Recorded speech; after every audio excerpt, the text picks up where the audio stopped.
Wow, this is quite a night. You know, every summer I get a physical, and the nurse draws my blood. You can't see it, but it's there. Miami is in my blood. Yes, sir.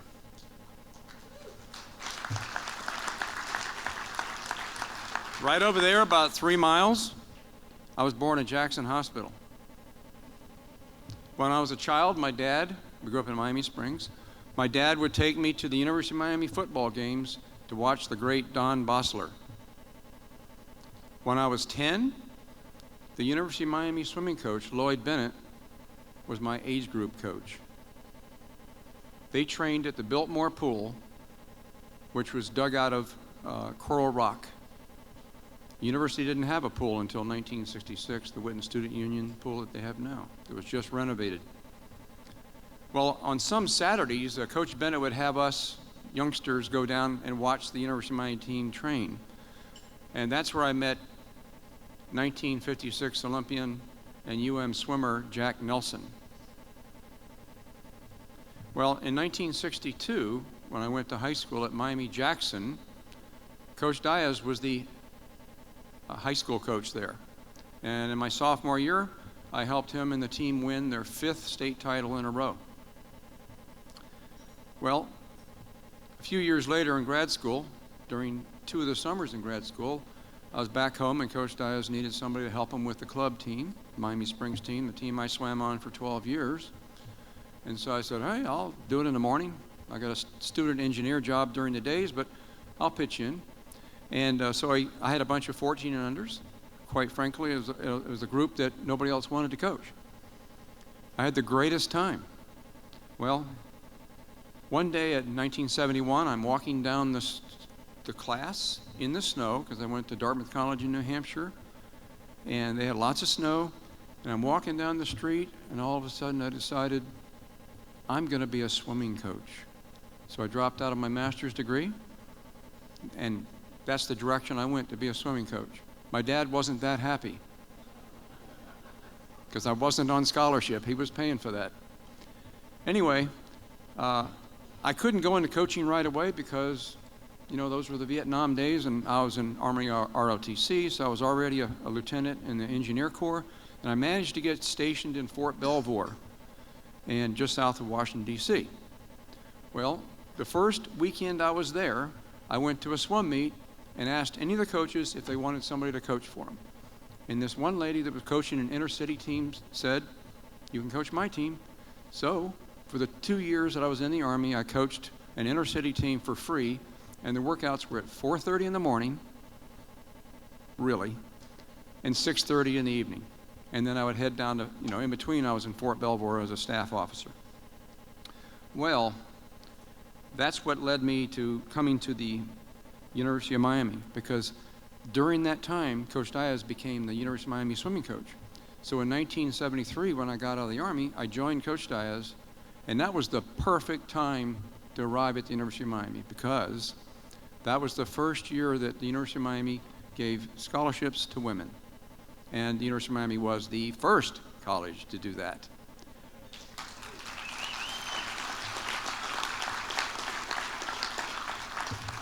But Coach Diaz didn't want me to go into coaching, because he said, there's no money in it. But I said, it's more important to do what you enjoy than it is to make money. And so that's why I went into coaching. When I got to the University of Miami in '73, I lived at home. I drove a $500 Volkswagen Bug from '67 and just coached swimming 7 days a week, all day, every day, because that's what I wanted to do.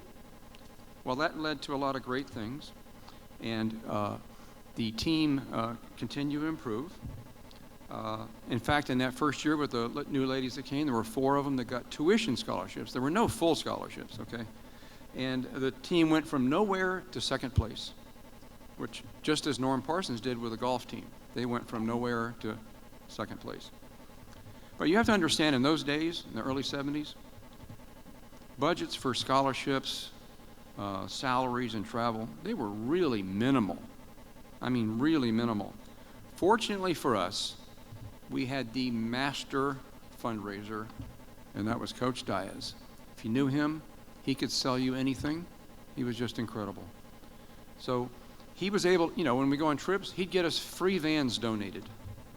That's how we made it. We didn't fly, okay? There wasn't the money to do that. Well, those fundraisers were supported by a lot of people like Monty Traynor, Joe Pineda, Dan Guthrie, Dr. Richard Kalbach, Dr. Bill Butler, and many others got involved with that, donating and helping. The men's athletic director back then was Pete Elliott, followed by Dr. Harry Malios, and the women's athletic director was Isabella Hutchinson. And they were behind us 100%. Anything we wanted to do, they supported. Well, Doug Hartman, who's sitting here, he was the head women's coach the year before I got there, and he was still the head coach in my first year. And we all coached together between Coach Diaz and also Kenny Gross. The four of us were coaching the men and the women together. Well, because we didn't have much money, there were a lot of volunteers. So like our secretary wasn't really paid. She was more of but she put in enormous hours. We had Tom Gumpf, who was a National Airlines pilot that started the great diving team that we have today. The best team in the diving program in the country is University of Miami Diving. And that was started by Tom Gumpf, who donated his time for 10 years, starting in 1971. Pretty awesome. Well, I want to thank all the swimmers who trusted me, and all the swimmers who let me put them through a lot of hard work. And we worked really hard in the weight room, on the land, running, swimming, everything. We tried to mix it up. But I'm especially grateful to Coach Diaz because the day I arrived, he treated me as an equal, and he gave me equal rights to the team. Most coaches don't do that. There's a lot of coaches that won't do that. So I'm really grateful for that. But there's one person I want to mention tonight who worked really hard to get me up here. And that's one of my former swimmers, Kurt Wynantz, who's sitting over here. Thank you, Kurt.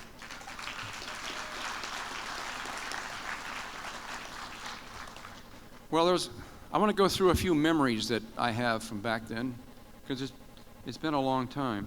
I remember really well our Christmas training trips, which were 10 days long. We went to Guayaquil, Ecuador. We went to Cali, Colombia, Puerto Rico. Those were great training trips. They weren't party trips. They were work. We were swimming 15 to 20,000 meters a day, every day. They came home. They needed a few days rest. I remember really well Walt Kaczewski. You saw the clip on him. Anytime we were swimming in the University of Florida, we would have a pep talk from him, and he'd have his gator with the little screw in it. And he'd teach us about being a gator hater. Those were memorable. I also remember really well at the 1976, after the women won the nationals for the second time, singing and dancing with all the ladies, wearing their Charlie's Angels t-shirts. And we have 5 of the ladies from that 40 years ago, the double team. I'd like them to stand up real quick. Jody Amber, J.B. Buchanan, Suzanne Fahey, Denise Rist, and Belinda Phillips. It's really wonderful that they came tonight. I also have another fond memory that really does stick out of my mind, and it's apropos for tonight. I remember one of the perks that I got was being able to eat on the training table with the football players. And I distinctly remember chatting quite a bit with Mark Richt, your new coach. We talked about quite a few things. Anyway, another memory that's really incredible was at 1976. We had this girl named Lisa Sword who was in the finals for the 100 butterfly. And she gets on the blocks, getting ready for the race to start. She stands up, and then she rips her cap off. Well, she had shaved her head, and emblazoned on her head was a green and orange U. Pretty sure she's the first one to ever do that. I also very proud of being in the stands in 1976 for Montreal, watching David Wilkie win the gold medal in the 200-meter breaststroke.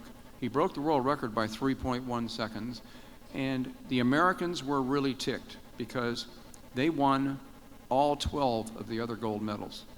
And David is from Great Britain, but he's a UM Hall of Famer, and he swam 4 years for the university.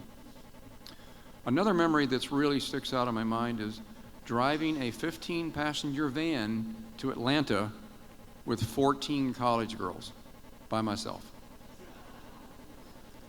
You try that.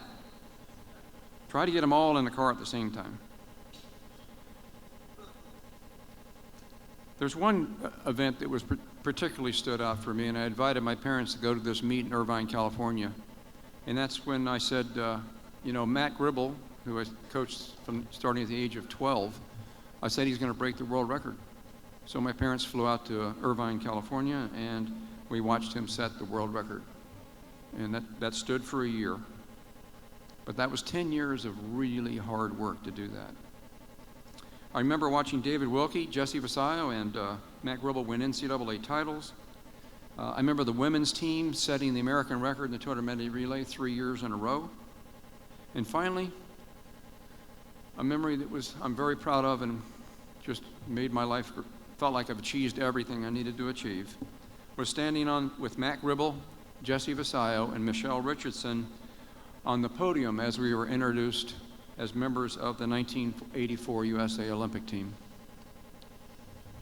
Well, it's been 30 years since I left the pool deck at the university, but reminiscing like this makes it feel like it was yesterday. I just wish my parents, who were very devoted to swimming, could have been here tonight. They would have been really proud. But I'm happy to say that all 4 of my brothers and sisters and their spouses are here. Both of my wife's brothers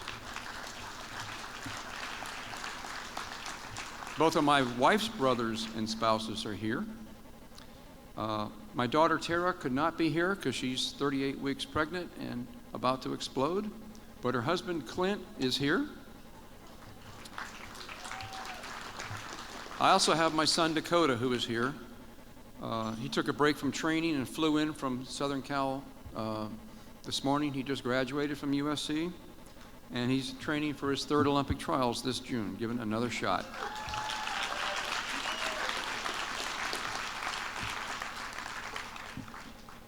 Well, I want to especially thank my wife of 37 years for being at my side all this time and supporting my endeavor to be swimming. She wanted to be an English teacher, and I made her into a swimming coach. But later on, she went into that, and she's now became a professor of English. Well, I want to thank you for having me here, and I want to thank the Hall for inducting me. I'm very proud for this induction, and I couldn't be any more honored. Thank you.